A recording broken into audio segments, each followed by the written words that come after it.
Bismillahirrahmanirrahim. Alhamdulillahirabbil alamin wassalatu wassalamu ala asyrafil anbiya'i wal mursalin wa ala alihi wa sahbihi ajma'in, amma ba'du.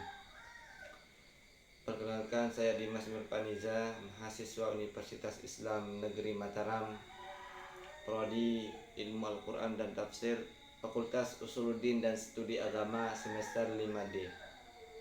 Pada kesempatan ini saya ingin membahas tentang cendekiawan Muslim yang bernama Haji Abdul Malik Karim Allah, atau yang sering disebut dengan Buya Hamka, untuk memenuhi tugas ujian akhir semester pemikiran tafsir kontemporer yang diampu oleh Bapak Dr.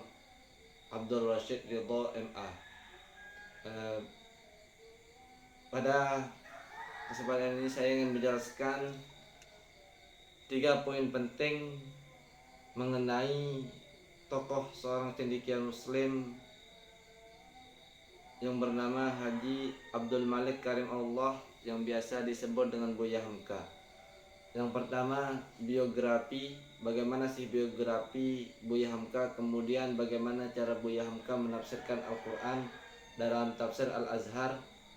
Kemudian yang ketiga yaitu tentang pemikiran Buya Hamka. Yang pertama yaitu biografi Buya Hamka. Nama asli Buya Hamka adalah Haji Abdul Malik Karim Allah. Adalah anak pertama dari ulama besar yang berada di Minangkabau, yaitu Syekh Haji Abdul Malik Karim Amrullah. Di sini saya ingin menjelaskan sedikit tentang alasan Buya Hamka tidak memakai nama aslinya, namun memakai nama singkatannya. Yang pertama itu supaya orang-orang dapat dengan cepat mengingat nama beliau. Karena kalau kita melihat nama aslinya terlalu panjang, makanya beliau menyingkat menjadi Hamka. Kemudian latar belakang pendidikan Buya Hamka. Dari semenjak kecil Buya Hamka dididik oleh ayahnya dari ilmu agama, kemudian membaca Al-Quran. Kemudian di umur 7 tahun Buya Hamka dimasukkan ke sekolah dasar. Kemudian pada umur 8 sampai 15 tahun Buya Hamka belajar agama di Tualib School yang didirikan oleh ayahnya sendiri. Kemudian pada umur 16 tahun Buya Hamka pergi ke Jawa, Yogyakarta untuk mencari ilmu. Kemudian beliau langsung melanjutkannya ke Universitas Al-Azhar dan Universitas Malaysia.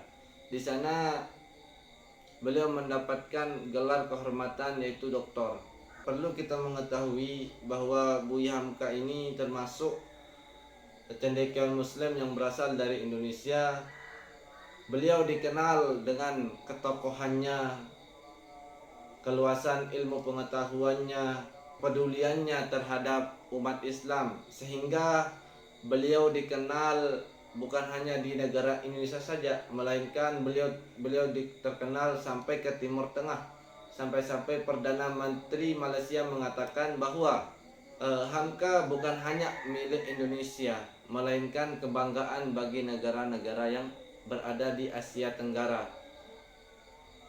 Dari sinilah kita mengetahui bahwa Buya Hamka itu seorang cendekiawan, seorang sastrawan, seorang ulama yang sangat besar pengaruhnya di Indonesia, sehingga beliau banyak menciptakan karya-karya, diantaranya tasawuf modern, falsafah hidup, lembaga budi. Kemudian yang paling populer dalam karya itu tentang tafsir beliau, yaitu tafsir Al-Azhar. Mungkin itu saja dulu dari biografi Buya Hamka, poin pertama.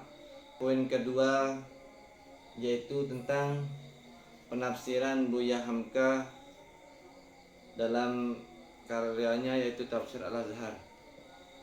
Kemudian poin yang kedua yaitu membahas tentang tafsir Al-Azhar karangan Buya Hamka.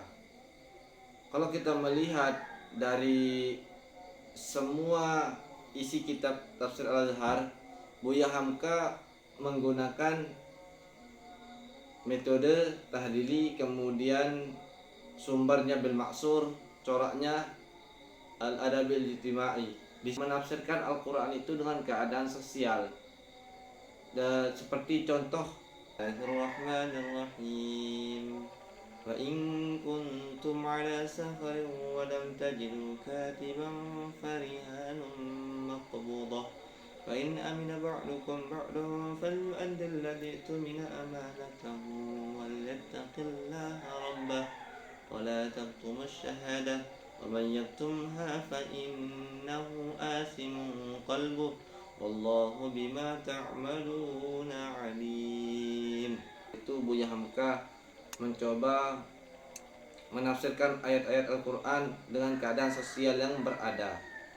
Seperti contoh ayat yang tadi, bahwasanya agama Islam itu tidak ada namanya pemisahan antara agama dan negara. Dan agama pun bukan tidak hanya mengurus tentang puasa dan ibadah, melainkan agama pun mengurus tentang jual beli, dan negara pun mempunyai persamaan di sana antara jual beli. Poin yang terakhir yaitu poin yang ketiga yang membahas tentang pemikiran-pemikiran Buya Hamka. Tidak bisa kita pungkiri bahwa pemikiran-pemikiran dari seorang cendekiawan itu pastilah sangat banyak. Tapi di sini saya akan berfokus pada pemikiran Buya Hamka yang terkait masalah tasawuf. Saya punya alasan tersendiri kenapa saya mengambil pemikiran Buya Hamka terkait masalah tasawuf ini. Banyak orang-orang sekarang itu sangat menyalahartikan tasawuf itu. Mereka banyak mengatakan bahwa tasawuf itu kita harus mengasingkan diri ke pegunungan lah, ke bukit lah, atau ke hutan lah. Tapi Buya Hamka di sini menegaskan bahwa tasawuf itu beliau mengartikan kepada asli tasawuf tersebut, yaitu keluar dari perilaku yang buruk kemudian masuk ke perilaku yang baik. Lantas banyak orang-orang yang salah mengartikan tasawuf itu. Tasawuf itu kita harus pergi ke gunung lah, bukit lah, atau oleh karena itu ada satu tasawuf yang ditawarkan oleh Buya Hamka ini, yang dimana beliau menyebutkannya sebagai tasawuf modern, dimana pengertian tasawuf modern itu adalah penghayatan keagamaan esoteris yang mendalam, tetapi tidak dengan serta-merta melakukan pengasingan diri. Yang dimaksudkan oleh ahli sufi itu adalah orang yang memang dia penghayatan dalam keagamaannya sangat menghayati agama, saat taat terhadap apa yang diperintahkan, kemudian menjauhi semua larangan. Itu sudah yang dinamakan tasawuf. Dan kemudian menghindari perilaku-perilaku yang buruk itu, kemudian masuk ke dalam perilaku yang baik. Yang kedua, terkait masalah dalam bidang pendidikan. Ini saya ingin mengutip satu kata bijak yang Buya Hamka sendiri menulisnya. Nahkoda yang baik bukanlah yang pandai kendali kapal, tetapi nahkoda yang baik adalah dia yang mengetahui rahasia lautan. Nah, di sini Buya Hamka menjelaskan bahwa setiap seorang pelajar, penuntut ilmu, kemudian guru, memang yang semua itu sudah pandai, tapi apakah mereka sudah mengetahui rahasia dari ilmu yang mereka pelajari? Ini yang paling perlu dalam setiap pendidikan yang kita nyami. Maka oleh sebab itu Buya Hamka mengatakan sedemikian karena kita harus mengetahui apa sih rahasia di balik ilmu yang kita pelajari. Jangan kita hanya mempelajari saja tanpa mengetahui rahasia di balik apa yang kita pelajari. Mungkin itu saja yang bisa saya sampaikan. Sekiranya kalau ada kata-kata yang kurang bijak atau yang salah, mohon dimaafkan. Sekian, wassalamualaikum warahmatullahi wabarakatuh.